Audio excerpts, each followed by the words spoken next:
Bismillah ve salatu ve selamu ala Resulillah ve ala alihi ve sahbihi ve men valah. Jaloliddin Suyuti rahmetullahi aleyhinin Halifler Tarihi namlı kitabıda biz Abbasilarnınki 40. halifesi Mustakfi Billah'nınki hayatı bilen tanışıp çıkıvatkan. Biz hem de bu devirde ölüp ketken meşhur şahslar hakkında toxtalımız.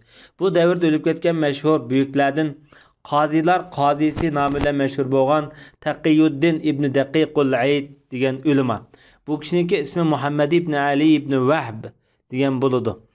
Lekin İbn Daqiqul Aid namıyla meşhur, öz devirdeki dağınık muhaddis hem faqih, hafizlar qatarındaki meşhur büyük şahslarınki biri.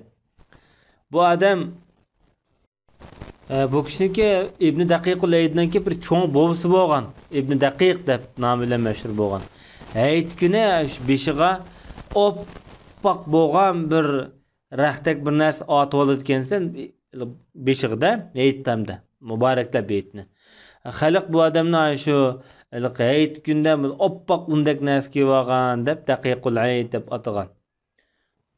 Şoňlaşqa bu Atıboğlu'nunki namıyla atalgan bu adam mı? Çünkü Atıboğlu'ları mı aynı vaxtdaki dağınık ölümü alıdın.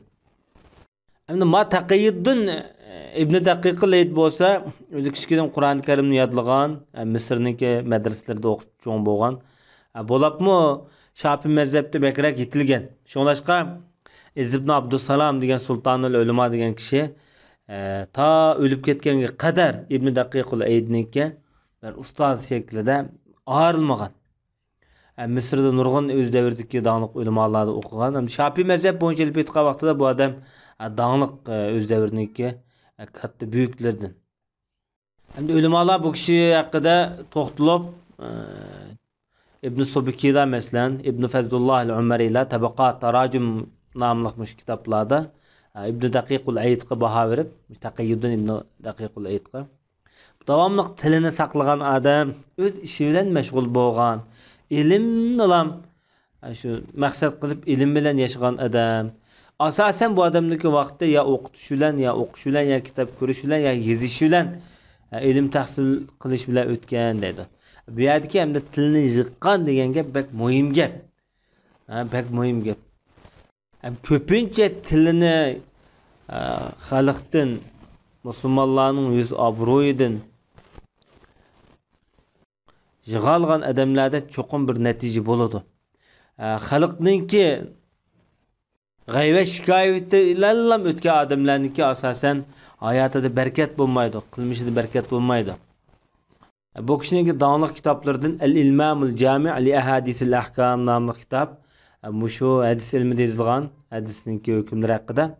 Bu 20 tomdak taxminan shunchalik kitap. Andan İmam Tabrizi'ninki bir fiqh kitabını şerhlegan. Bu adam. Onundan başqa Muxtasar İbn Hacib'nin şerhlegan. İmam Nevevi'nin Arba'un Nevevi'ni mi? Bu adam şerhlegan. Onundan başqa sultanlar bilan bo'lgan aloqasi mı nayat özünki izzetini saqlagan ahvol ostida muomala qilgan. Balki Naynaqshib ketgan manda o'lim aldın emasda, özüň izzetini saqlagan, temkinlikini saqlagan, ilimning hurmatini saqlagan. Qodaqçı, yalaqçı o'lim aldın emas ayni vaqtida. Bu adam Hijriya 72-yil ölüp ketgan, Mustakfininki hokimiyat tutgan dastlabki bosqichlar bo'ladi.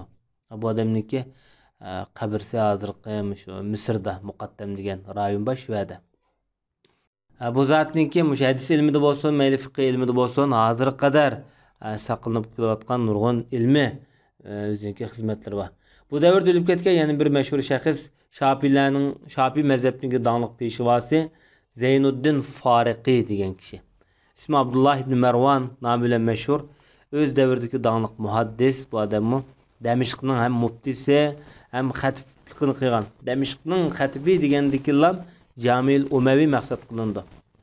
Hem Demişk'teki Eşrefiye Darul Hadis mektubindeki mudir bo'ladi. Bu adam 633-yil tug'ilib, 703-yilda o'lib ketgan. O'z davridagi Imom Sahoviy ibn Salah qatorliq ulamalarda o'qigan, keyin Misrga borib, Misrda ibn Abdussalamda o'qigan. Muhiddin İmam Nevevi rahmetullah aleyhinin bir maktabda bir mudarrisida Imam Nevevi. Imam Nevevi o'lib ketgandan keyin shu maktabning bosh mudirligiga mush adam tayinlangan. O vaqtida madrasalarga mudarris saylash ishlari nayet inchke bo'ladigan avvallah ma'lum jihatda bir ilmiy salmoq nayet yuqur bo'lmasa ilmni tuvan odamlarni bu yerga akirmaydi. Onun ustiga bu odam nayet hayvatlik, fasohatlik, din diyanati nayet yaxshi bo'lgan büyük ulmolardan sanıldı. İmam-ı Nevevi ölüp ketkendiğin keyin bu adam bu yerda Mustakfining zamanı kadar bu adam aşı Darul Hadis'ninki mudir bo'lgan. Bu adam ölüp ketkendiğin keyin hamda Sadruddin ibn Vekil deydigan bir dağınıq Şamning öz davridagi bir katta ulemosi bu maktabga mudir bo'lgan. Bu davrda ölüp ketgan yana bir shaxs, mashhur shaxslardan Sharfuddin Fizari degan kishi. Bu kişinin nom sharifi Ahmad ibn İbrahim ibn Siba al-Fizari deymiz. Hijriya 630-yil tug'ilgan, Hijriya 705-yili Damashqda ölüp ketgan bu büyük allama. Bu kishi Jamil Umayyininki öz davridagi dаңlıq xatibi, hem Kur'an ilmida, tecvid ilmida ko'zi ko'ringan büyük shaxslardan, onun zahid o'tgan, hem şu Zahiriye hadis mektebiniki mudiri, grammatik jihatda nayet ko'rinarli natija yaratgan, nayet bek zuvandiraz, fasohatlik bir xatiblar qatoridagi büyük kishi bu.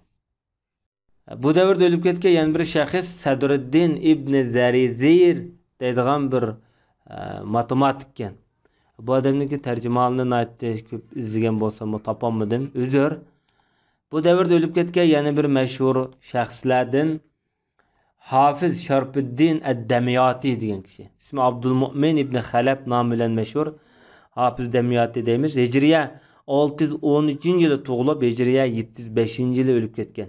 Hozirgi shu Misrniki Damiyat o'lkasilik bu odamniki tege kelib chiqishi bo'lsa, bu kishi nayetda nurg'un ulmolarda, mesela İz ibn Abdussalamniki shogirdlari bo'ladi. İmam Subki ibn Kesir qatorliq ulmolar bu odamniki shogirdi. Bu adamning mashhur kitoblaridan Esrajiyatul Khamsa, Fazlul Khayl, Qabailul Khazraj qatorliq nomli kitoblari bor. Ulmolar bu kishiga baho bergan vaqtida muhaddislarning ustozi, nasabshunos, faqih, hujjat sifatlik ulamo degan. Bu İmam Zahabiyninki bahosi. O'zini ayt rostil, hafiz, arab tilini ayt yaxshi biladigan, uning ustiga fiqh jihatdan xili ma'lumot yuqori bo'lgan, o'z davridagi mush arab nasabshunoslikda nayt ko'zi ko'ringan mashhur ulmolardan bo'ladi. Shunga İmam Mizzi rahmatullohi alayh bu adamdek hibs quvvatni ayt yuqori bo'lgan hafiz odamni ko'rib boqmagan edim deb sifatlagan. Bu öz davridagi shu hadis ilmida shu davrga nisbatan olib o'tgan vaqtida nayt bek yutuq shaxslar qatoridan sanaladi. Bu davrda o'lib ketgan mashhur shaxslardan Havi nomli kitobni sharhlagan Ziyauddin at-Tusi degan kishi. Bu kishining ismi Abdulaziz ibn Muhammad Tusi degan dillam Ironniki shu Nishapur o'lkasiga joylashgan Tus viloyatida deyishki bo'ladi. Bu odam 706-yili o'lib ketgan. Öz davridagi bu kishi dаңlıq Shafiy mazhabiniki faqihlardan, ammo yashagan yurtda Sham diyorida, Damashqda yashagan, shu yerda o'lib ketgan. Bu Misbahul Havi, Miftahul Fatawa qatorliq kitobi va undan boshqa Sharhul Havi deydigan Qazvinining bir kitobini sharhlagan. Muxtasar ibn Hajibni sharhlagan bu odam usul fiqh haqida. Undan boshqa bu davrda o'lib ketgan mashhur buyuk allomalardan İmam Şemsuddin Sarruji degan adam. Hanifiy mazhabdagi mashhur kitob Hidoya degan kitobni sharhlagan odam bo'ladi. Bu kishiningki ismi Ahmad ibn İbrahim ibn Abdul G'ani as-Sarruji. Hijriya 639-yil tug'ilib, Hijriya 710-yili, milodiya 1310-yili to'g'ri keldi. Mush davrda o'lib ketgan. O'zi asli bu odamniki ilmiy jihatdagi qurilmasi Hanbali mazhab bo'yicha yetishib chiqqan. Ammo keyin Hanifiy mazhabga almashgan, qabul qilganda Damashqdan Misrga ketib, Misrniki shu vaqtdagi shar'iy qoziligini qilgan bu odam. Lekin o'lib ketishdan biroz muddat burun qozilikdan elib tashlangandan keyin aytdi xo'rlangan holatda bu odam o'ldirilgan. Bu kishiniki qabrisi hozir Misrda, Qoyirada Shafiy, İmam Shafiyning qabrisi bor o'ringa joylashgan. Endi nima bu odamni Sarruji deymiz desak, Suriyaniki Harran tarafda Sarroji degan bir yez bo'lgan. Shu yerlik bo'lg'achqa Sarroji deymiz. Bu adam 6 tom qilib, Hidoyani 6 tomlik qilib sharhlagan. Ham bu adamniki Ibn Taymiyaga qarta ilmi kalam haqida e'tirozlar bor Ibn Taymiyaga yozgan. Ibn Taymiya bu adamga qarta javob yozgan, ilmiy raddiyalan bergan. Bu davrda o'lib ketgan yana bir shaxs buyuk alloma Najmiddin Ibn Raf'a degan o'z zamonasidagi Shafiy mazhabining peshvosi. Ibn Raf'a nomi bilan mashhur. Hijriya 645-yil tug'ilib, Hijriya 710-yil, milodiya 1310-yil o'lib ketgan Misrlik Shafiy mazhabining buyuk faqih ulamolardan. Ahmad ibn Muhammad ibn Ali asl ismi. Bu adam şu Qohiraniki ayni vaqtdagi amr ma'ruf ishlariga mas'ul odam. Hatta Ibn Taymiya bilan munoziraga tushish uchun davlat tarafdan tayinlangan. Ibn Taymiyadan keyingi mezgilda şu adam qandaroq deb so'ralgan vaqtida men bu adamning saqilidan İmam Shafiyning, ya'ni Shafiy mazhabining fiqhisi to'kilib turadigan odam ekan deb shunaq degan. Bu adamninki büyük kitaplardan Bezlun Nesaihi Şer'iyye, Fima ale Sultan ve Vullatul Umur ve Sair Ra'iyye. Bu bir siyasi kitap, siyasi kitap. Onun da başka Kifayetun Nebih fi Şerhi Tenbih Şirazi'ninki degen de kitaplar. Hoş, bu devirde ölüp ketken yani bir büyük şahıs Allame Hafız Sa'deddin El-Harisi degen kişi. Bu kişimi özü devirdeki qazilar qazisi namı ağan Ebu Muhammed Mesud ibn Ahmed namı ile meşhur boğan. Tigi Iraklık ama Mısır'da yaşayan Hanbeli mezhebinin büyük peşvalardan 652 yılı tuğulup bu adam nurgun şu Irak'ın ulemalarını okup Demeşk'ta okup mesela andın Ebu Davud'niki Sunan Ebu Davud'un şerhiyle mesela bu adam nurgun yıl ders üretken 711 yıla ölüp ketken büyük şahslardan burada. Bu devirde ölüp ketken yani bir büyük şahıs Fakhruddin et-Tuzi degan kişi. Bu Mekke'ninki dağınık muhaddisi buludu. İsmi Fakhruddin Abu Amr Affan ibn Muhammed degan kişi. Nurgun şu Mekke'deki ustazlarda okugan. Mingdan artık şeyhler bu adamga icazet bergen deyilipti. Bu icazet beriş bek mühim gap. Aç kitapni baştan oyoqgacha Ravurs okup aldıdan ötmüse onu icazet bermeydi o şeyhler ustazlar burunqi ustazlar. Ming şeyhden icazet aldı degan gap bu bek katta gap bu. Demek mesela Mekke'nin dağınık muhaddis deyish nayetli bu adamga berilgan yuqori baho. Hatta Sahih Buxoriyni 30 qatimdan ortiq o'qigan deyilibdi. Bu bizning zamonimizda bu Sahih Buxoriyni o'qish emas. Qanday kitap ekanligi haqidagi ma'lumotimizni nayetli tuvan bir davrda yashayapmiz. Bu kishima 713-yil o'lib ketgan mashhur buyuklardan. Bu davrda o'lib ketgan mashhur shaxslardan Rashiduddin ibn Muallim degan kishi Hanefi mezhebinki büyük kattalardan buludu. Bu zat Hicriya 623 yılı tuğulup, Hicriya 714 yılı, miladiya 1314 yılı ölüp ketken. İsmi İsmail ibn Osman ibn Abdülkerim degan buludu. Bu kişi lekin İbn Muallim degan nom bilan bekrak tunulgan. Yani bu kişi öz devirde Hanefi mezhebga nisbatan elbette vaqtida şu mezhebninki büyük peshvo imomlardan sanıladımdı. Mayli arab tili bo'lsin, usul fiqh bo'lsin, mayli fiqh jihatda ko'rinarlik imom deb atalgan büyük bir shaxs. Misrda, Damashqda hadis so'zlagan, dars o'tgan, o'zini diyonatlik, taqvo, kiyim-kechaklarini aytdi, oddiy sadda. Shunaqqa ayni vaqtida Damashqning qoziligini qilib pasab turibsa, unmagan. Bu zoidligi bu odamniki. Bu odam ta o'lib ketganga qadar mana mushu ishlar bilan mashg'ul bo'lgan, o'zining ilmiy harakati bilan mashg'ul bo'lgan. Bu davrda o'lib ketgan yana bir mashhur shaxslardan Al-Urmavi deyilibdi. Bu Urmavi ismida nurg'un kishilar bor ekan. Lekin men Mushad Safiyuddin al-Hind al-Urmavini keltirdim. Chunki bu odam shu mustakfi zamonida o'lib ketgan shaxs ekan. Bu munosib deb qaradimda. Hijriya 644-yili tug'ilib, Hijriya 715-yili, milodiya 1315-yili o'lib ketgan. Bu odam aqidada Ashari mazhabini asos qilgan bir mutakallimchi, ya'ni munozirchi kishi. Shafiy mazhab bo'yicha fiqh jihati yetilgan o'z davrida. Hindistonda 644-yili tug'ilgan. Hindistonningki Dehlidan 667-yili safarga chiqib, Yaman shu diyorlarni aylangan. Yamanning podsholari bilan ko'rishgan, haj qilgan, masalan shu paytlarda. Keyin Misrga borgan, ondan Rim, Anadolu, Konya tarafliga borgan. Oxiri Damashqni o'ziniki makon qilib tutgan bu odam. Damashqniki shu shayxlar mashihat shuyux deymiz. Ya'ni ustozlar ustozi degan nom ayni vaqtda. Shu yaniki bu odam moderlikni ilib borgan. Hatta Damashqda fatvo ishlari bilan mashg'ul bo'lgan. Ibn Taymiya bilan munoziraga tushgan masalan-chu. O'zining nurg'un kitoblarini shu Misr nimaning Damashqning Darul Hadis al-Ashrafiyaga vaqf qilib berayotgan odam bu.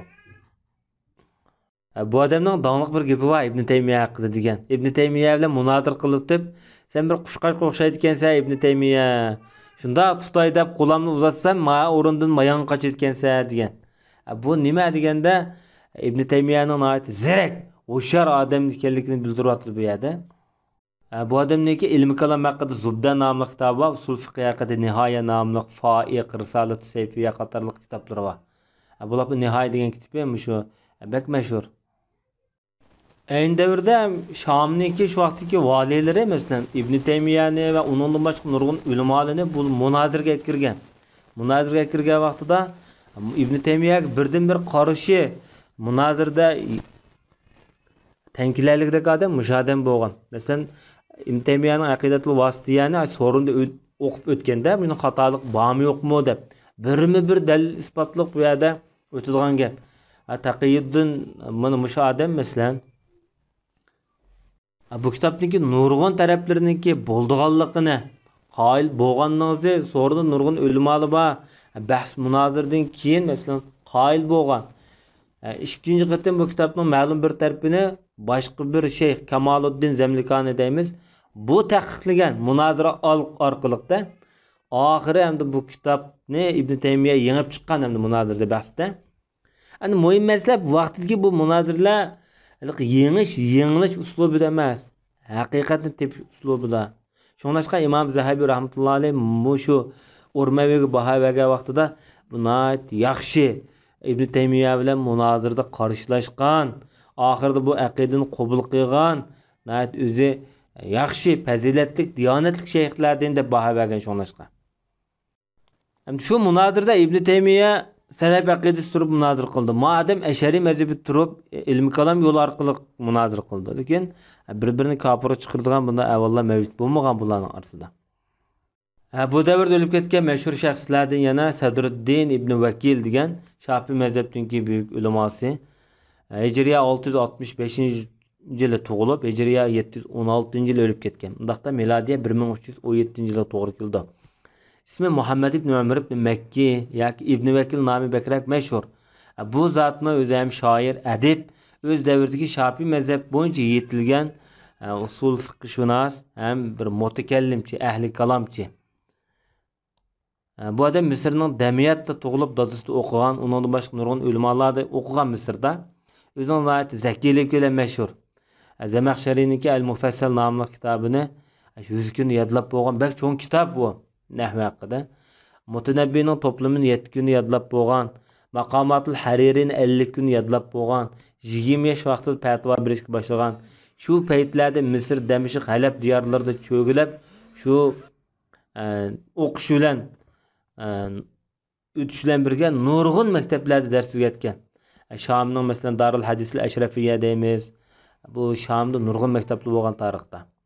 Hatto bu kishimi Ibn Taymiya rahmatullohi alayhi bilan munozirlar bo'lgan. Shuningdek Ibn Taymiya bu kishiga ilmlik odam deb guvohlik bergan. O'zini aytdi, sehiy, mard, kamtar, solih odamlarni yaxshi ko'radigan buyuk shaxslardan. Bu odamningki Sharhul Ahkam li Abdul Haq nomli bir kitobi bor. Undan boshqa Al-Ashbah va Nazair deb bir kitobi bor. Bu kishi o'lib ketgan vaqtida Ibn Taymiya rahmatullohi alayh nayet yaxshi ta'ziyalarni bildirgan, yaxshi gaplarni qilgan bu haqda. Bu davrda o'lib ketgan yana bir mashhur shaxs Kamaluddin ibn Sharishi degan kishi. O'zi bu kishi Shafiy mazhabidagi buyuk qozi, Hijriya 718-yili o'lib ketgan. Dadisimi dağlıq bir ölüma bo'lg'achqa, dadisi o'lib ketgandan keyin dadisi ustoz bo'lgan Darul Hadis degan bir maktabniki bu odam mas'uli bo'lgan. Endi bu Salih Turba degan o'rinda, bu qaysi o'rinkin? Bu kishi asosan shu Mamlukiylar davrida asosan Shamniki, mayli Misrning bo'lsin, shu yerdagi diniy maktablarniki hammasida yaxshi darslarni o'tib, ilmiy xizmatlarni yaxshi qilib bo'lgan, fatvo ishlari bo'lsin, munozir ishlari bo'lsin, ilmiy jihatdan zo'r xizmatlarni qildigan. Turbat Salih degan bu ayni vaqtdagi bir maktabkan, shu Mamlukiylar davrida sinilgan. Bu Qayra shahri bilan qadimgi Misr shahriniki orasiga joylashgan deyilibdi. Hozirgi Qayra shahri bir ulab ketdi Misrda. Buni Sultan Mansur Qalavunninki davrida silingan bir maktab ekanligi qayd qilingan. Uningdan boshqa bu davrda o'lib ketgan mashhur shaxslardan Tajuddin Tabrizi degan kishi, ismi Ali ibn Abdullah ismi bilan mashhur. Bu kishi ham Iroqninki Ardabil shahridan tegi. Bu kishi dağlıq o'z davridagi o'tgan dağlıq mufti, yegona buyuk shaxslar qatoridagi bir ilmi kalamchi ulamalardan. Andin zoitlik jihatda tasavvuf iqimini yoqlagan. Fiqhiy mazhab jihatda Shafiy mazhab bo'yicha yetilgan. 674-yili tug'ilgan bu odam. Bu kishi o'z davridagi dağlıq kishilardan arab tili, grammatikasi, fiqhi, balog'at ilmi, felsefe, mantiq, masalan, qatorliq munozir ilmlar deymiz, matematika, bu o'z davrida mayli islomiy shaxslar bo'lsin, mayli bir boshqa jihatda yetilgan bir falsafiy xarakterlik asarlar bo'lsin, hamma asarlarni asosan bu odam ustoz o'qigan buyuk shaxslardan bu. Bu kishi 746-yili o'lib ketganligi xotirlangan. Endi bir qism ulamolarniki vafot bo'lib ketgan vaqtida, masalan, biroz farqlar bo'lg'achqa 5-6 yil, 15 yil oldi keyin bo'layotgan avvallar bor. Bu odam 746-yil o'lib ketgan. Undaqda Mustakfining davri emas, bu Mustakfidan keyingi davr. Ammo boshqa manbalarda, masalan, Jaloliddin Suyutining nazarida, masalan, Mustakfi davrida o'lib ketgan deb qo'ygan. Buning sababi masalan Jaloliddin Suyuti o'z davridagi bir qism manbalardan qabul qilgan bo'lishi mumkin. Bu tarixiy jihatga o'xshamaslik, bu normal ahvolamda. Bu kishi hamda nurg'un ulamolar dars o'qish bilan birga bir ustozi bor ekanda, Ibn Mutahhar al-Hilli degan. Bu Shia bo'g'achqa hamda Shia ustozlardan o'qigan, o'qish bilan birga Shialik puroqlarni qabul qilmagan deydi. 30 yoshga vaqtda fatvo berishga boshlagan. 33 yoshdan tortib dars o'rgatish, xonqalarga mas'ul bo'lish, ishlar bilan mashg'ul bo'lgan. İmam Zahabi rahmetullohi alayhiniki tarifida bu odamning cho'ng katta mashhur ulamo, nurg'un o'quvchisi bor, o'zi so'pi deb mana sifatlagan deyilibdi. Bu davrda o'lib ketgan hamda mashhur yana bir shaxs Fakhruddin ibn Bint Abi Sa'd degan kishi. Bu kishi Shafiy mazhabiniki buyuk peshvolaridan sanaladi o'z davridagi. Jami ibn Tolun da Misrda bu yerda dars o'rgatgan. Kamaluddin Zarirda o'qigan, hadis o'qiganda bu kishi 719-yili o'lib ketganligi xotirlangan. Bu davrda o'lib ketgan yana bir shaxs buyuk alloma Shamsuddin ibn Abil Azz al-Hanafi. Bu o'z davridagi Hanafiy mazhabiniki buyuk peshvolaridan Qozi Shamsuddin nomi bilan mashhur Abul Barakat Muhammad ibn Izzuddin deymiz. Hanafiy mazhabga nisbatan o'lib ketgan vaqtida Hanafiy mazhabni davr bo'lgich tusi bo'yicha bunda ikki bo'lib o'tgan odam bu Hanafiy mazhabni, ya'ni qoyitidan qo'zg'ab bir Hanafiy mazhabni mana ulsag'an, tiklagan odamda bu. Bu adam hem de şu Mısır, Şam diyarlarındaki dağınık Memlukiler, Eyyubiler devirdeki silingan dağınık mekteplerde, medreselerde ders öğütüşüyle meşgul bolgan. Bolapmı şu Mısır'daki Zahiriye medreselerde. Qazi bolgan şoňlaşqa bu adamny qazi deymiz. Bu Aqid Tahaviyan şerilige adam bu emas, bu başka adam bu. Bu devirde ölüp ketken yani bir meşhur şahıs Mekke'nin imamı Razıyuddin et-Tabari degan kişi. Bu kişi Hicriye 636 tugulup Hicriye 722 yıl ölüp ketken. Mekke, Medine, Tayyip qatarlıq şehirlerde yaşagan. Bu kişi özü mezhep cəhətdə hem de Şafi mezhep boyunca yetilgen. Haremnin ayın devirdeki büyük imamlardan sanıldı. Nurgun ulemalarda okugan. Bu kişinin öz devirde de mutlak muhaddislerinin ustazı dep tariflegan. Bu adamniki El-Cunne Muhtasar Şerhus Sünne namlı bir kitabı var. Bu devirdeki yani bir meşhur şahıs Sepiyuddin Ebu Sana Mahmud el-Urmevi degan kişi. O başta bir Urmevi öttü. Ma başka. Bu Urmevi degan bu Azerbaycan'ınki bir küçük bir yesikken yakın naisi demdi. Şu yalik adamlarken de bundaqda bu adam ya Paris buludu ya ki Türklerden buludu. Ma Sepiyuddin Mahmud bolsa Hicriye 723 yıl ölüp ketken. Bu adamnınki mi ilmi hizmetlerden mesela Garibul Hadis hakkında yazgan bir kitabı bakın. Şu kitabınınki meşhurluğunu bayan kılıp ötken. Onundan başka bu devirde ölüp ketken meşhur şahslardan Şeyh Nuruddin el-Bekri degan kişi. Ali ibn Yaqub ibn Cibril öz zahid muftilerden Şafi mezhep boyunca yetilgen şahıs. Tegi Mısırlık bu adam. 724 yıl ölüp ketken. Nurgun kitapları var. Özü diyanetlik, iffetlik adam dep tefsirlengen. Aynı vaqtida Cami Ömür ibn As'ninki mesela gilemleri, hani çırağlarını bir kıtım Mısır'daki bir çirkavlağa ulardan bir bayram günüde ariyet verip durup ki. Bu işini Kerimuddin deydigan bir adam qıptı kende.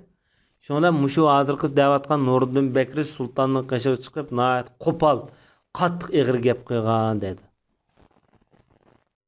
Bu Sultan bilen ikisinin arasındaki bu qopal gep söz nayet egirleşip ahir Sultan şu vaqtida bunun tilini kesishga buyurganken. Şunu olan bu cazanı icra qılımız dep çoğun bir saynağı elip çıkıvatqıçılık bu gepni şu Mısır'nınki aynı vaqtdaki dağınık uleması bir Sadriddin İbn Vekil degan ulemada bu adam anlap işek minib tiz keptemde kelip taza tilini kesimiz icra qılımız dep nurgun adamlar var vada. Tuğan paytda bu adam yığlap tili gep kemmigen ahvalda Sultanın qaşığı kepti de. Kelgendikin Sultan depti nime keldiniz degendikin bu adam yığlap turup Sultanım bu Bekri bolsa özü yaxşı, salih ulemalıdın. Amma gep qilishda sal manhajda, uslubda sal ketkizib qo'yapti. Amma bunun degan gepi xata emas depti. Sultan mı depti, men bunu bilaman.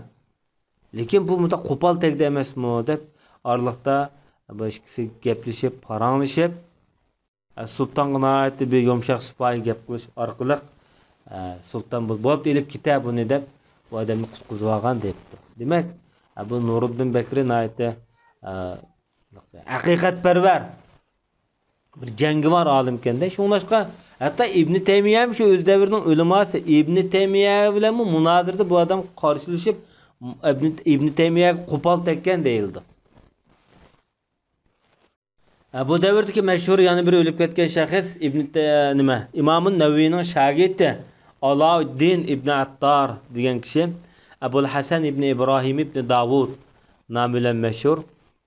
Bu adamın jütti Demişk'ta mezhep terpi Şafi mezhep kabilevi tarafdeli bitqa vaqtida Araplarning Juhani kabilesidir. 654 yılı Demişk'ta tug'ilgan Abbasilarniki eng oxirgi paytida shu mezgillarda.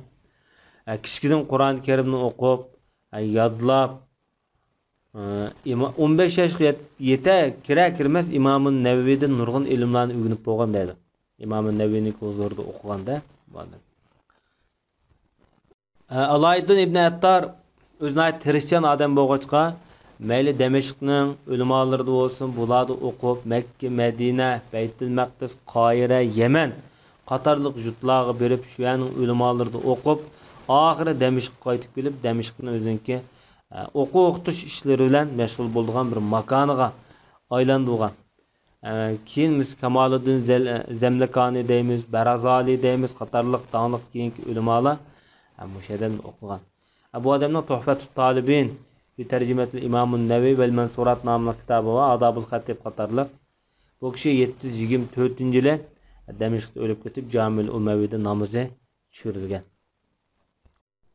Bu davrda o'lib ketgan yana bir shaxs Muxtasar ibn Hajibning sharhisini yozgan, Tajrid nomli kitobning sharhisini yozgan, o'zining tafsir kitobi bo'lgan Shamsiddin Asbahani degan odam. Bu adamniki bundan başqa yana kitapları var. Şemsuddin Esbahani'nin asli ismi Mahmud ibn Abdurrahman ibn Ahmed Abu Sana kunyası ile meşhur. Bu adam Hicriye miladiye 1276 yıl doğulup miladiye 1349 yılı ölüp ketken. Ondaqda bu mustakfi ölüp ketkendiğin keyin ölüp ketken boludu. Demek bu adamın ölüp ketken vaxtida ixtilaf var degan gap. Bu adam milleti Paris, lekin bu adam Şam, Mısır qatorliq diyarlarda Hicriye 8. asrlarda yaşagan. Bu Memluklarniki zamanı bo'ldi. Şafi mezhebiniki büyük faqihlardan mufassir, nahvishunos. Undan başqa aqli palladimi xil yetuk ulama deyishki bo'ladi bu odamlar.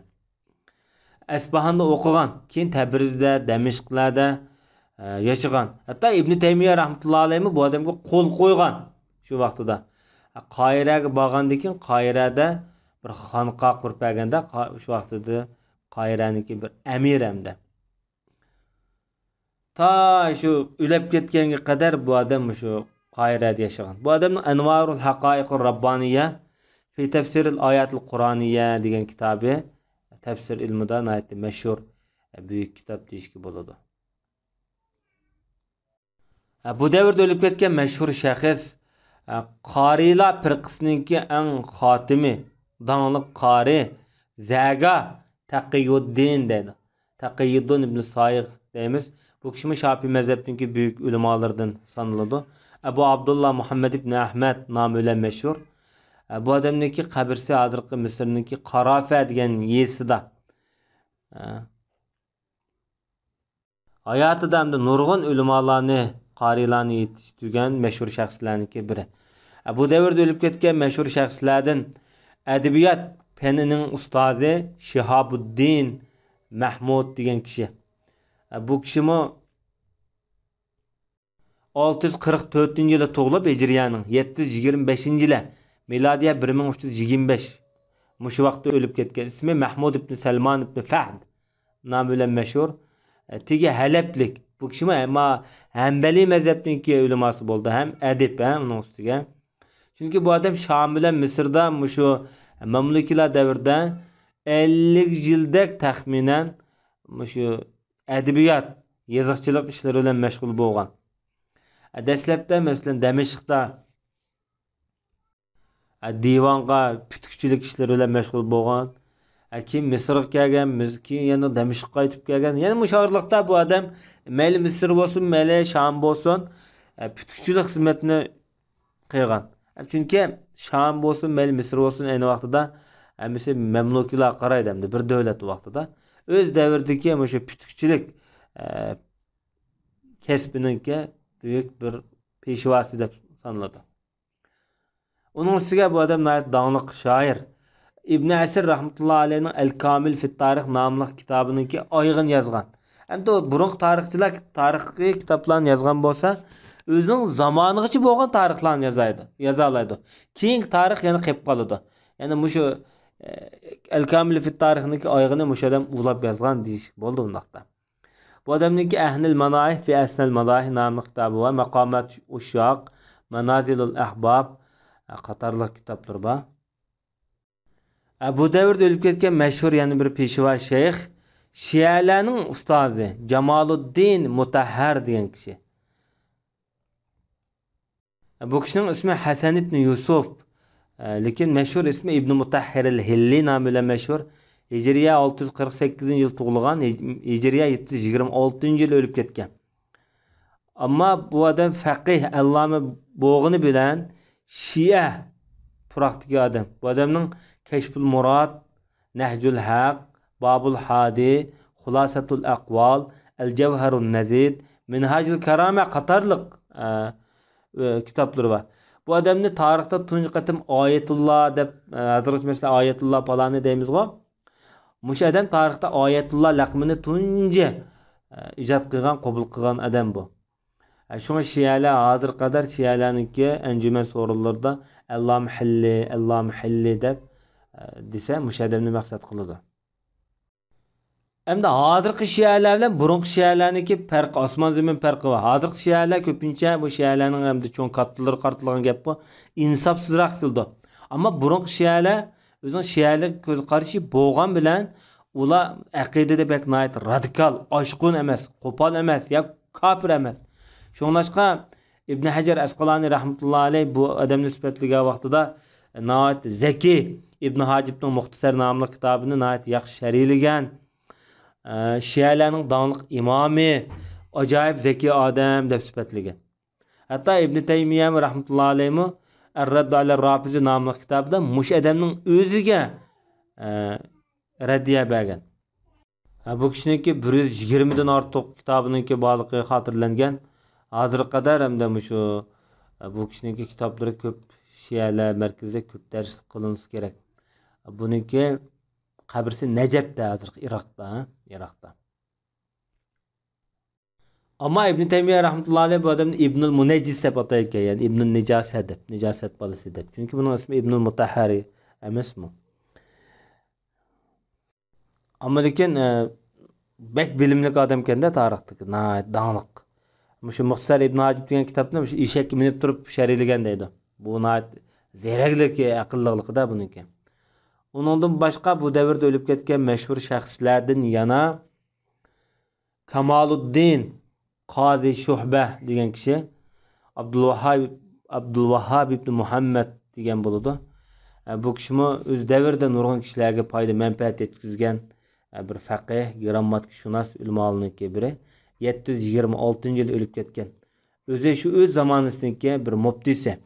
Bu davrda o'lib ketgan yana bir mashhur shaxs Najmiddin Qamuli degan odam. Bu odamniki Javohir, Bahr qatorliq kitoblari bor.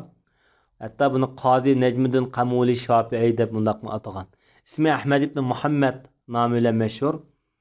Bu odamni o'z davridagi doniq qozilardan, obidlardan, o'z davridagi buyuk ulamolar qatoridagi buyuk shaxs. O'zinat aqlliq, tasarrufatlari naytdi yaxshi bo'lgan odamlarniki biri.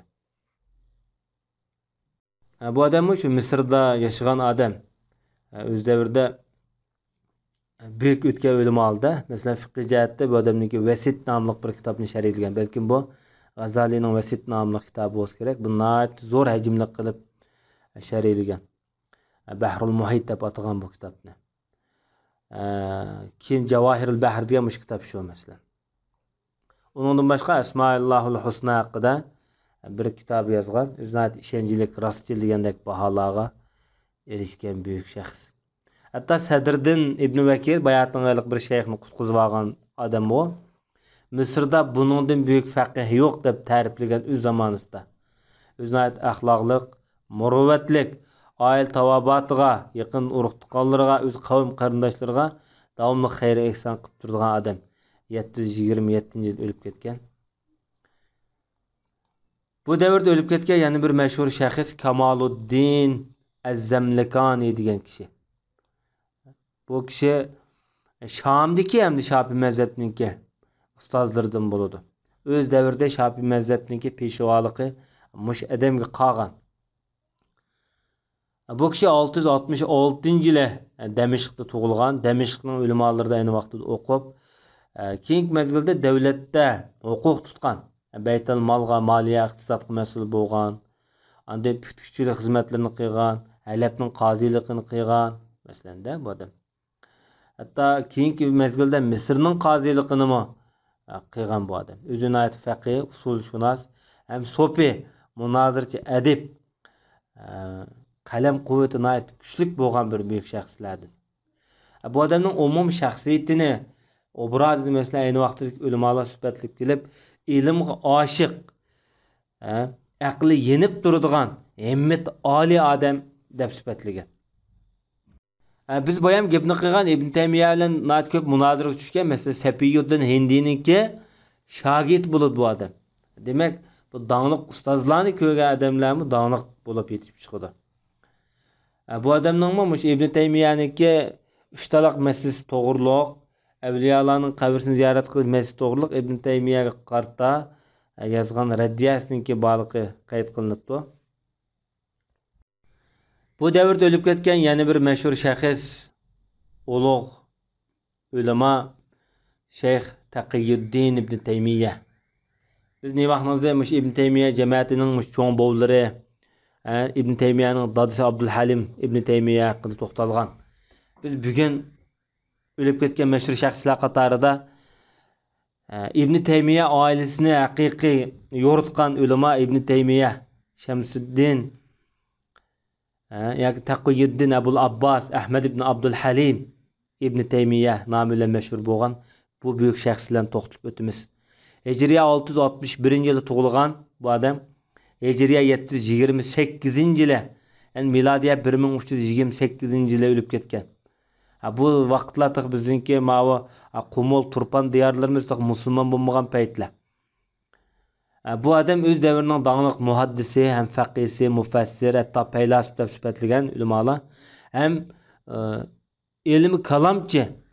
Agar Ibn Taymiya ilmi kalamchi bo'lmasa, shu davrning ilm kalamchilarini qanday yangdi mesela? O'z davridagi danglik mujtahid, ahli sunna va jamoat firqasiga danglik ulamo. Hamda mazhab jihatda Hanbali mazhab bo'yicha yetilgan bu odam. Chunki o'zining dadisida, cho'ng dadisida mush Hanbali mazhabni, Hanbali mazhabniki usul qoidalarini o'qib yetilgan. Bu mazhabda bu danglik mujtahidga aylangan nurg'un masalalarni Hanbali mazhabni asoslanib turib fatvo bergan o'z davrida. Keyingi mezgilda Harrandan masalan, Harran hozir Suriyada Harrandan bular Damashqqa o'tkirib ketgan. Nemishqa deganda Ibn Taymiyaning dadasi Abdul Halim Ibn Taymiya Jamil Umaviyda o'qituvchilik taklif qilingan davlat tarafdan. O'g'li Ibn Taymiyani ergashtirib Damashqqa borgan bu vaqtida. Shu vaqtida texmi bu odam jiq ilmga erishgan. Bu odamniki 200 dan ortiq ulamada o'qiganligi xotirlangan. Mayli tafsir, mayli hadis, fiqh, mayli arab tili bo'lsin. 17 yoshidan kitob yozishga tushgan bu odam. Dadasi o'lib ketgan vaqtida dadasining o'g'liga mudarris bo'lgan. Jamil Umaviyda Qur'oni Karim tafsir ilmida dars o'tgan bu odam. Ibn Taymiya hayoti nihoyat nurg'un azob uqubatlarga to'lgan, nurg'un qatim turmaga kirgan, qo'lga ilingan bu odam. Bu turmaga kirib qolish masalasi diniy masala. Mesela Allah'ın sözleydi o degan mesela sübut haqida mesela. Allah osmondan yerga tushdi degan masala haqida. Erish masalasi qatorliq masalalarda ayni davrdagi ulamolar orasida munozir bo'lib, bu odam o'ziniki ikki aka inlari bilan turmaga kirgan Misrda, Qoirada. Shu davrniki so'pilar bu odamni arzi shikoyat qilgan. Chunki hamda Ibn Taymiya hamda so'pilar deb atalgan tarixdagi Hallaj, İbn Arabi qatarlıq, Sadrdan Konavi, İbn Sabiyin qatarlıq vahdatul vücud etiqadidagi so'pilarni bu odam qattiq qamchilagan. Shunashqa o'z davridagi so'pilari bu chidamay podshohga chiqib akirib bu odamni turmaga so'latgan. Hamda Ibn Taymiyaniki hamda siyosiy jihatdan maydoni aniq bo'lgan odam. Bu odamniki zamoni shu İlxanlar xoni Mahmud G'azanning, ya'ni Mo'g'ullar davrida. Mush paytlarga to'g'ri keladi. Bu Mahmud G'azan ham Shamga, o'zi musulmon bo'lgandan keyin Shamga hujum qilib kelgan bu odam. Shu paytda Ibn Taymiya dadil o'tirib chiqish orqali Mo'g'ullarniki hujumidan Shomni, Misrni saqlab qolgan bu odam. Bu Şamlıqlar Damashqlik qo'rqib, Damashqning odamlari Misrga qochishga boshlagan nurg'un shu boylar uy varollarini tashlab qochgan. Ibn Taymiya qochishga bo'lmaydi, yurtni tashlab ketishga bo'lmaydi, cho'qim urush emas deb dadil turgandan keyin bu xalqniki bu jushqun jasoratni ko'rgan bu Mahmud Qozonxon ham Ibn Taymiya bilan bu munozaraga tushgandan keyin biroz qoyil bo'lib, keyni giyinib, urush qilmay qaytib ketgan. Ibn Taymiyaniki doniq shogirdlaridan Ibn Kasir rahmatullohi alayh, uningdan boshqa Ibn Qayyim Javziy rahmatullohi alayh, mushular Ibn Taymiyaniki doniq shogirdlari bo'ladi. Ibn Taymiya to'g'riliq tixmonat cho'nqur mazmunlarni bilmoqchi bo'lsak, Fatava Ibn Taymiya nomli 20 tomliq bir 37 tomliq bir kitob bor. Ibn Taymiyani haqiqiy tushunishga bo'lgan kitoblarning biri. Shu kitoblarni o'qigan vaqtimizda Ibn Taymiyani nihoyatda texmi yaxshi tushungil bo'ldi. Hatto Imom Zahabiy rahmatullohi alayhi ham o'sha odamniki shogird bo'ldi. Bu davrda o'lib ketgan yana bir mashhur shaxs Shotibiyani sharhlagan Ibn Jubara degan kishi Ahmad ibn Muhammad ibn Abdul Vali Ibn Jubara degan bo'ladi. Bu odam 647-yil tug'ilib, Hijriya 728-yil o'lib ketgan. Ya'ni Ibn Taymiya o'lib ketgan yilniki o'zi shu. Bu milodiya 1328-yil to'g'ri keldi. Bu odam o'zi Misrda yashagan, Misrda o'quv ishlari bilan mashg'ul bo'lgan, Hanbali mazhabiniki buyuk peshvolardan, o'zi nahv grammatikashunos kishi. Bu Imom Zamaxshariyninki masalan Kashshobni qisqartgan odam bu. Shotibiyninki bir kitobini sharhlagan, bu balkim tajvid kitobi o deyman. Uningdan boshqa bu davrda o'lib ketgan mashhur yana bir shaxs Najmuddin Bolisi degan kishi. Tanbih nomli kitobni sharhlagan, 660-yil tug'ilgan. Bu odammi mush fiqh, hadis ilmi bilan mashg'ul bo'lgan. Ibn Daqiqul Aydning shogird bo'ladi. Biz dastlabda boshda o'tgan. Bu odammi o'zini aytib fazilatlik, davomli o'ziniki shaxsiy amgiki bilan o'tgan odam. Ya'ni o'ziniki bunda halol kuchiga tayanib jon boqqan degan bo'ladi-da.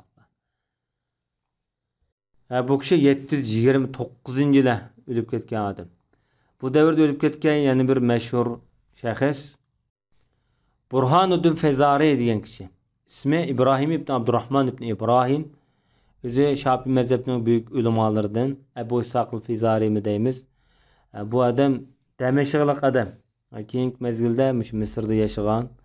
Dadisi Shayx Tajuddin Fazari boshda o'tdi deyman.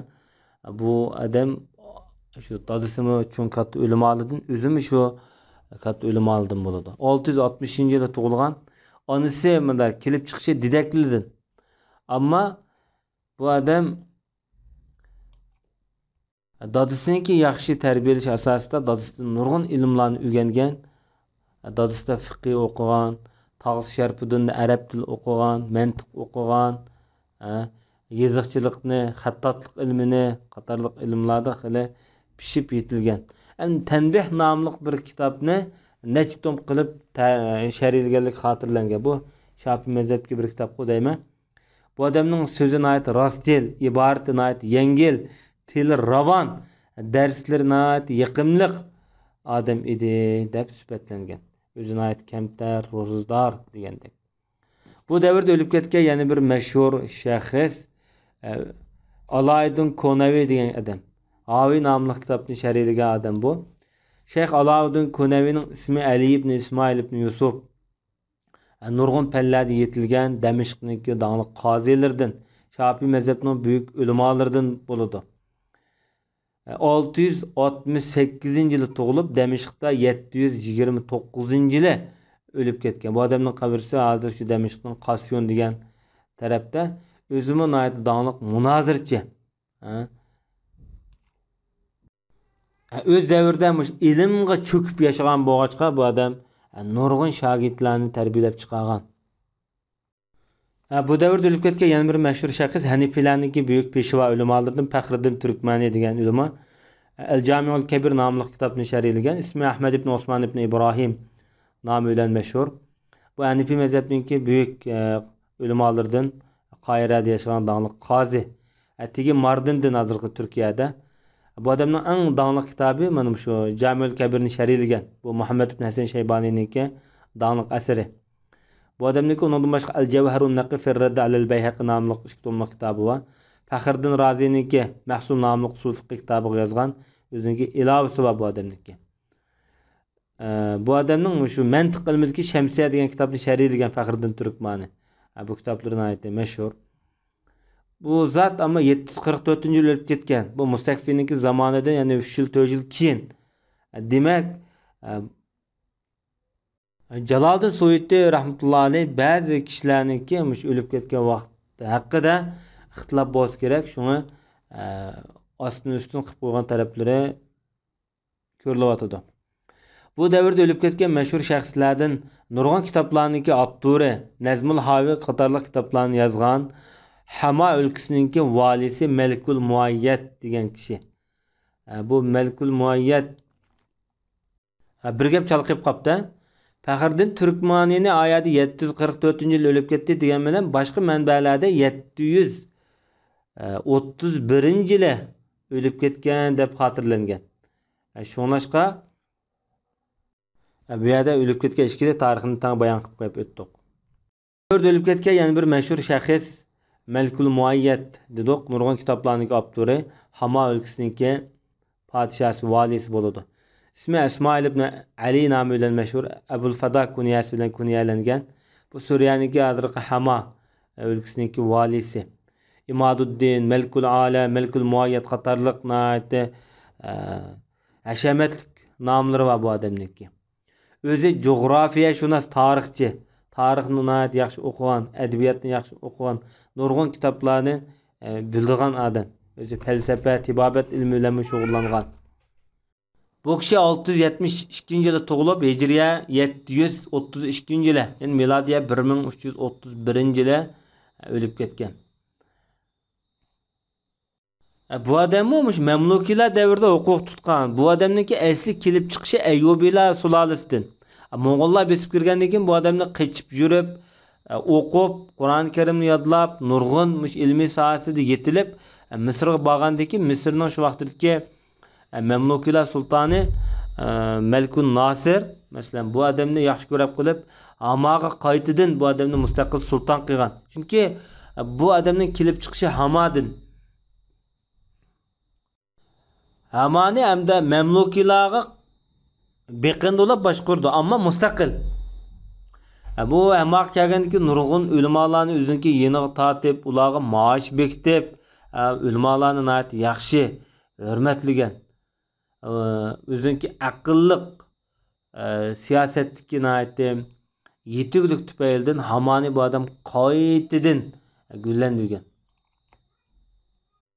Bu adam şu özünki aqlliq zirakligidan Ayyubiylarninki saltanatini qaytadan Hamada tiklab uzun muddat Ayyubiylarninki davr surishiga ul saga adam bu. Bu adam hamda o'zining aqlliq zirakligidan o'limga burunlam tayyorlikni qilib qabrsini saga vaqtida boshqalar so'rabdiki, bu yoshlam turib bunda bir qabr sep qo'yiladi desa, mening oila tavobatim, jamiyatim 60 yosh kirpaqin emas, 60 yosh kirmay o'lib ketgan degan. Demak bu irsiyat bo'ladi demoqchi bo'lsa kerak bu jihatda. Degandek bu odam 60 kirmay turib o'lib ketganmish. Qabrni o'lib ketishdan 5 yil burun saptigan. Bu podshohlar ichida hamda ilm bilan siyosatni tang ilib mangan mashhur xalif sulton deyishki bo'ldi bu odamni. Chunki ilmiy jihatdagi bu odamniki talantli nihoyatda zo'r. Masalan, tarixiy jihatdagi nihoyat mashhur asar Al-Muxtasar fi Akhbar al-Bashar degan kitob. Tarix Abul Fida nomi bilan mashhur. Bu mashhur hozir qadar. O'sh kitobi va bu odamning mashhur kitobidan. O'sh kitobniki 3 hozir nashriyatlarda setiladi, ha? Bu odamning masalan Taqvimul Buldan nomli kitobi va jo'g'rofiya haqida. Bu kitoblar hozir qadar mashhur kitobxonlarda bor masalan. Bu davrda o'lib ketgan mashhur shayxlardan Abul Abbas al-Marsining shogirdi Yaqutul Arshi degan shayx. Abul Abbas degan bir dağınıq sopi baş tercümalı o'tgan. Sayyid Yaqut Arishi degan Hijriya 627-yilda tug'ilib, Hijriya 707-yilda o'lib ketgan. ismi Abu Durr ibn Abdullah el-Habeşi. Özü dağınıq salih şeyhlerden heyvetlik, kemtar, temkin, abid o'tganligi xotirlangan. Ustozi Abul Abbas al-Marsi degan so'pi. Bu adamni nimishqa arshi deymiz, deyim. Arish degan bu Xudoning arshi degandek arish bu. Bu adam mening jasadim mushadi bo'lgan bilan mening qalbim, ruhim arishning ostida deyilgan ekan. Shunlashqa bu adamni arshi deb nom bergan. Yani Xudoning huzurida demakchida mening davomli qalbim. Bu kishiniki Iskandariyada qabrisi bor, hamda so'qilana cho'ng bilib oladi hozir. Lekin bu odamlar bunday qilinglar demagan bo'lishi mumkin. Ammo keyingi bu so'pilar buni bidat ishlarni ijod qilib turib olgan. Bu davrda o'lib ketgan yana bir mashhur shaxs Burhanuddin al-Ja'bari degan kishi. İsmi İbrahim ibn Umar ibn İbrahim nomi bilan mashhur. Bu kishi Salafi ama Şafii mezhebiniki büyük peshvolardan bo'ladi. Öz davridagi dağınıq ulama, kunyasi Ebu İshaq nomi bilan mashhur bu adam. Bu adamni nimishqa Ja'bar deymizsak, shu Suriyaniki shimoldagi bir qal'aning ismi ekan ayni vaqtida. Shu qal'ada tug'ilgan bo'lg'achqa bu adamni Ja'bari deb atagan. Ja'fari emas, Ja'bari bar bilan. Bu kishi Hijriya 640-yili tug'ilib, Hijriya 732-yili o'lib ketgan. Asosiysi bu adamniki yashagan diyori Sham diyori, Bag'dod, Iroq qatorliq shaharlarda yashagan bu adam. Endi Mo'ng'ullar besib kirgandan keyin, Bag'dodni egallab olgandan keyin bu adam Ayyubiylar zamonida yashagan keyingi mezgillarda. O'zining dadisimi oilaviy kelib chiqish jihatdimi bu adam xili dağınıq ilim bilan shug'ullangan oilalarniki biri. Shunlashqa dadisi shu Ja'bar qal'asining muazzini deb nom bor. Ikki bolasini elib davomli masjidga berib hadis anglaydi ekan. Hadis so'rovini berib, kichik vaqtida bolalarni elib agashtirib berib. Bana bu bal tarbiyalashki muhim qoida bu. Biz Mustansir Billah'niki zamanında Bag'dodda Mustansiriya maktabiniki gapini qilgan edik. Mana mushu Mustansiriya maktabida bu o'qigan bu adam.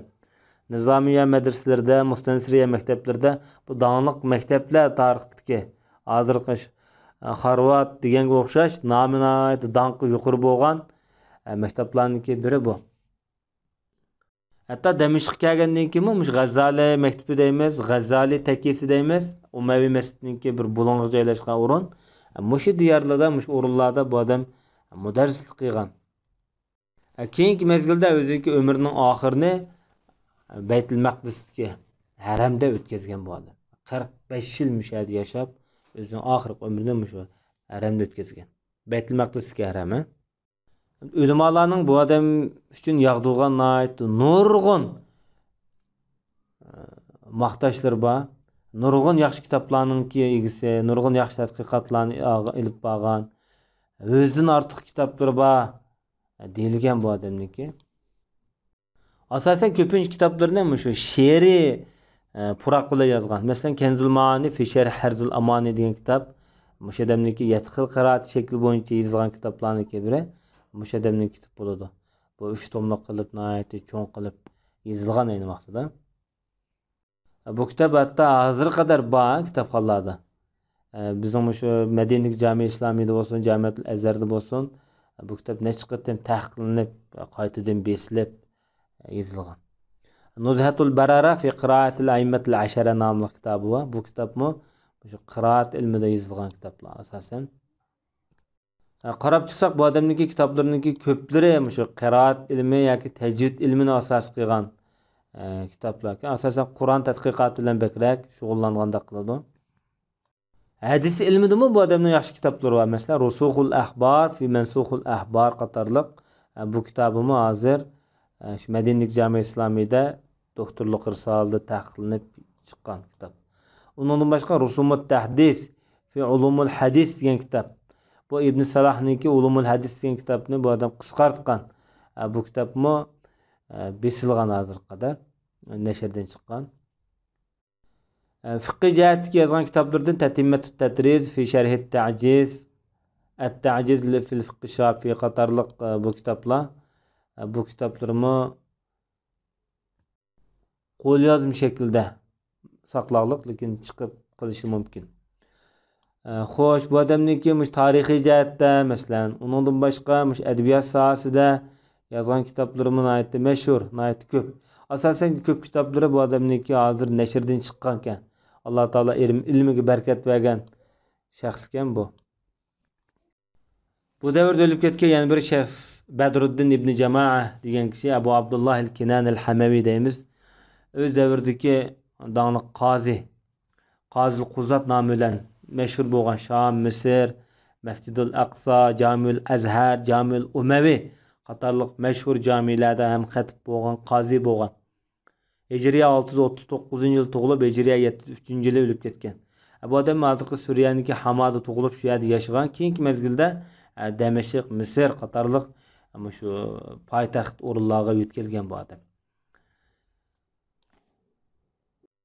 Hamda o'zining kichik vaqtida o'qigan joylari ham shu Sham diyorlari, masalan, Qoyira, Iskandariya qatorliq joylarda o'qigan. Bu odamning 7 yosh vaqtida ijozat olgan deyilibdi.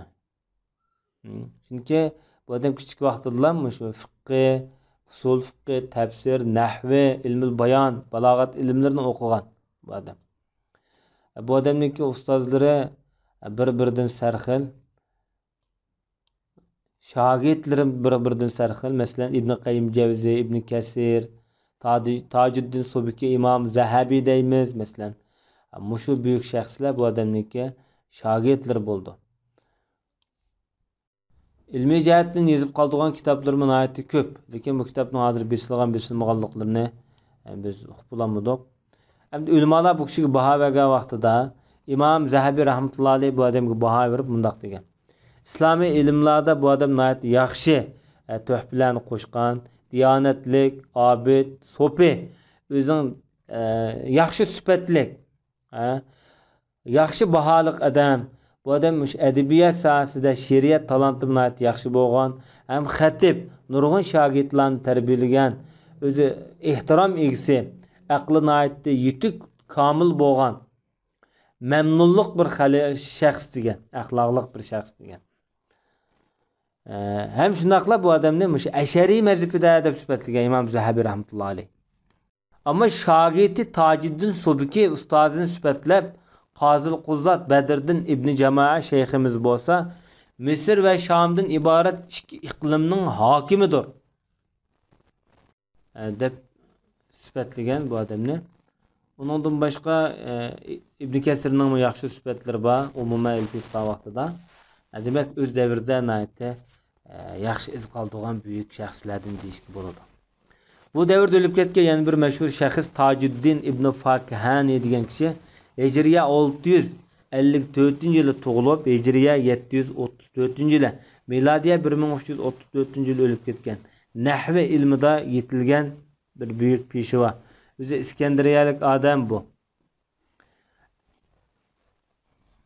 Hatta Ibn Kasir bir qatim bu odamlar birga bo'lib, birga bu odamda biz dars o'qigan, birga o'qigan deb shunaq bir baholarni bergan. Bu odamning kitoblari At-Tahrir va At-Tahbir qatorliq kitoblar bor. Bu odamning qabrisi hozir Iskandariyada.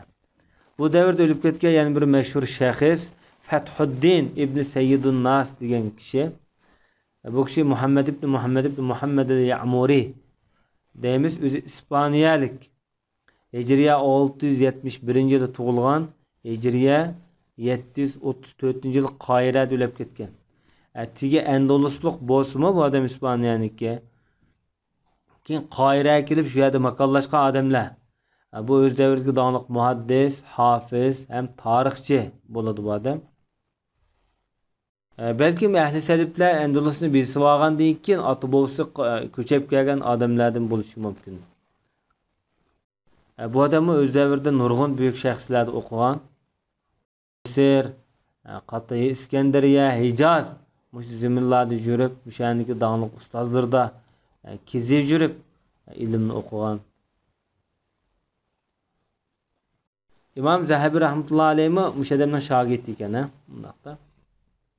Ve bir neçe qatim men o'sha odamning qo'lida dars o'qiganda, men ijozat berganda degandek so'zlarni İmam Zahabi qilgan. İmam Sefti degan tarixchimi o'sha odamniki shogirdi. Odamniki o'sha payg'ambarimizga tarjima haqida Uyunul Asar degan bir kitobi bor. Hozir mashhur, hozir bor bu kitob. Nurul Uyun fi talxis siratil Aminil Ma'mun qatorliq kitoblari bor. Bu Rasulullohning tarjimonini asos qilib yozgan kitoblarniki biri. Unda sahobalarniki tarjimali haqidami Tahsilul Isaba fi tabzil sahaba qatorliq kitoblarni yozgan. Şeriat jihatdan aytib talantli yaxshi. Hamda o'z davrida mushu Misrda mush odamdek masalan kitobni yodlash sanatlaridan tortib yodlay oladi ekanda masalan. Shunday bir odam yo'qdi deb ta'riflangan. Hatto Imom Barzali rahmatullohi alayh bir mo'tabar shaxslarning biri ilmiy jihatda, puxtliq jihatda, hadis yodlash jihatda, hadisning mush sanat illatlarini bilishda kasal hadisning to'g'ri kesilini saq emas hadislarni nihoyat yaxshi biladigan tangdish yo'q bir ulamo deb ta'riflangan. Aqidasi to'g'ri bo'lgan, tiz o'qiydigan, shaklini chiroyli, kamtar, odamlarga o'ttirgan vaqtida rohat bag'ishlay oladigan, ro'y nihoyat yengil, chaqchaqchi manda bir odam deb sifatlangan. Undan boshqa bu davrda o'lib ketgan mashhur shaxslardan Imom Qutbuddin Halabiy degan kishi. İmam Qutbuddin Halabiy bo'lsa o'zining ismidan ham kelib chiqib turadi. O'zi Halablik Abdulkarim ibn Abdun-Nur nomi bilan mashhur bu odam. Imom Qutbuddin Abu Ali yak Abu Muhammad deb atladi. Tegi Halabdan, lekin keyin Misrda yashagan. Bu kishi ham Hanifiy mazhabninki buyuk peshvolardan deb qaraladi. Bu adam 663-yillari atrofida tug'ilganligi xotirlangan. İmam Zahabi rahmatullohi alayh bu odam haqida gap qilib, mush ilm elish jarayonida nurg'un safarlarni qilib jafo chekkan, ilm tahsil qilgan, ham yozgan, nurg'un ulamolardan xotir qoldirgan shaxs deb ta'riflagan. Chunki bu odam ilm egallash uchun Misr, Arabiston, Hijoz, Sham undan boshqa nurg'un shaharlarda sarson yurganligi xotirlangan bu odamning. Shunlashqa ulamolar bu odamniki ustozi hadis ilmida mingdan oshidi degan. Mingdan a? Hamda İmom Zahabi rahmatullohi alayh bu odamga baho bergan vaqtida o'zi donliq muhaddis, hofiz, nurg'un kitoblarning avtori, ham qori, burungi salaflarning izini mingib besib mangan o'z davridagi bir salafiy, nurg'un kitoblarni to'plagan, yozgan, o'zini tamkin, ilm bilan hayoti o'tgan, ko'p kitoblarni ko'rgan, mush ilmiy sohasidagi hadislarning mush sanatlarini yaxshi bilgan, hadis ilmida pishqan odam degandek ta'riflarni bergan o'z vaqtida. Bu odamniki mashhur kitoblari masalan Al-Badrul Munir Sari fil kalam ala Sahih al-Bukhari degan kitoblar. Undan boshqa Misrning tarixi, Misrning masalan jo'grafiyalik o'rni bu vaqtda yozgan bu odamniki kitoblari va Hijriya 735-yil o'lib ketganligi mashhurroq. Ba'zilar 45 deyilibdi. Birinchi qarash nihoyatda mashhur bu odam. Qabrisi hozir Qoyirada bu odamniki. Bu davrda o'lib ketgan yana bir shaxs Zeynuddin Katnani degan kishi. Bu odam Hijriya 653-yilda tug'ilib, Hijriya 738-yilda o'lib ketgan mashhur shaxs. İsmi Ömer ibn Abul Haram ibn Abdurrahman ibn Yunus deymiz, ammo mashhur ismi Zeynuddin Katnani.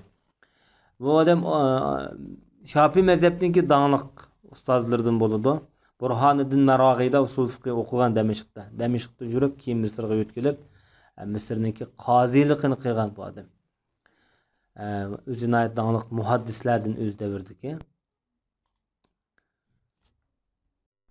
Bu davrda o'lib ketgan yana mashhur shaxs Muhiddin Fazlullah ismli bir qozi, Katib-i Sir nomli bir ya kitobning avtori yoki shu davrda davlatda hamda bir sir asrorining beshi, ya'ni qari sanduq bo'lsa kerak. Abul Maali Yahya ibn Fazlullah ismi bilan mashhur. Bu odam 645-yili tug'ilgan. Hadis ilmi bilan shug'ullangan bu odam hayotida. O'zi davlatniki nihoyat danglik buyuk shaxslardan Sadrul Azam o'z davrida. Shamda, Misrda davlatning maxfiy hujjatlarini mush odam yozgan deyildi. Bu odammi mush davrda o'lib ketgan mashhur shaxslardan. Bu davrda o'lib ketgan mashhur shaxslardan yana Ruknuddin Qavba degan kishi.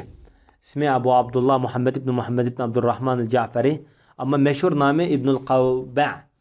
Bu adam miladiya 1266 yılda tug'ilib, miladiya 1338 yılı. Undaqda hijriya 738 yılda to'g'ri keldi. O'zi tigi Mag'riblik büyük tilshunos musulmon ulamolarning biri. Bu adam tibobat, tafsir, falsafa ilmi bilan shug'ullangan. Mag'ribniki shu davlat hafsiya zamonasida yashagan odam bu. Undaqda bu mamlukiylarniki dastlabki bosqichlariga to'g'ri keldi. Bu odamniki juda Tunislik hozirgi o'rni. Keyin Damashqqa qaytib kelib, Damashqda yashagan. Mansuriya maktabida bu odam doktorlik tibobat ilmi bilan shug'ullangan. Shu dars o'gitish ishlari bilan mashg'ul bo'lgan. Bu odamniki Surqobning tarjimasini qilgan bir tomliq kitobi bor, tafsir ilmida. Mutanabbiyniki she'rlar to'plamini sharhlagan. Undaqda she'riyat jihatdan xil talant yaxshi deyishki bo'ldi undaqda. Bu davrda o'lib ketgan yana bir mashhur shaxs Zaynuddin ibn Murahhil degan kishi ismi Muhammad ibn Abdullah ibn Umar degan bo'ladi. Bu o'z davridagi nihoyatda taqvo büyük allame shayxlardan sanaladi. Bu tigi mazhab jihatdan bu odam Shofiy mazhabdi. O'zi nihoyatda chiroyli, iffatlik, kishilarga nihoyatda ko'p aralashmaydigan, o'zining xizmati bilan, ishi bilan yurgan odam. Bu odamning nihoyat talantli, aqlli odam bo'lg'achqa tog'isi hasad qiladi ekanda, hasad qilib deydigan gapi mashhur gapi bor ekan. La ilaha illalloh. Bir cahilning bolasi fazil chiqib qoldi, fazilning bolasi jahil chiqib qoldi. Ya'ni belki jahil, bilimsiz nadan chiqib qoldi degan bo'ladi. Demak bu hasaddan deyilgan gap ma'lum. Bu odam 738-yilda o'lib ketgan. O'zi qozilik mansibini qilgan. Bu davrda o'lib ketgan yana bir mashhur shaxs Sharifuddin Barizi degan kishi, Eybatullah ibn Abdurrahim ibn Ibrohim ismi bilan mashhur. Hijriya 645-yilda tug'ilib, Hijriya 738-yilda, miladiya 1338-yilda o'lib ketgan. Bu kishi ham Shofiy mazhabining büyük faqihlardan, ham dağlıq muhaddis, ham qozi. Tigi bu odamniki Hamadin. Hamaniki qoziligini qilgan. Bu pulanmay, maaşanmay qozi bo'lgan odam bu uzun zaman.